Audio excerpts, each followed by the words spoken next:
Welcome to Penrose Learning, where we make understanding easy. In this video, I will explain how to fix a Toyota Sienna sliding door. First, let's diagnose the problem.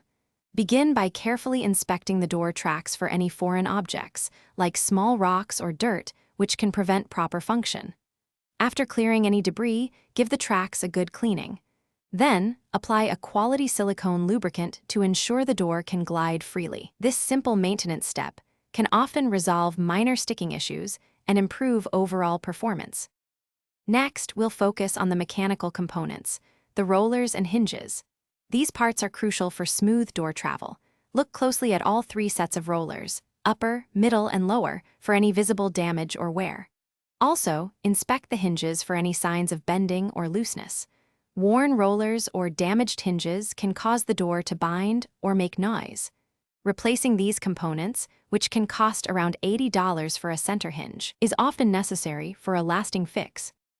Now, let's delve into the door's internal workings, the cables and motor. You'll need to carefully remove the interior door panel to gain access.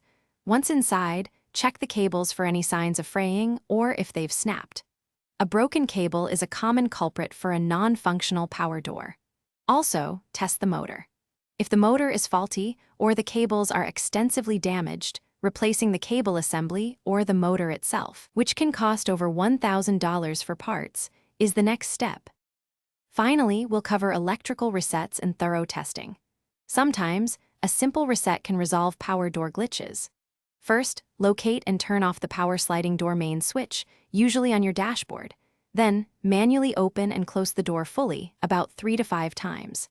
After this, switch the power back on and test the door's automatic function using the interior buttons and remote. This reinitialization process often helps the system recalibrate for smooth, reliable operation.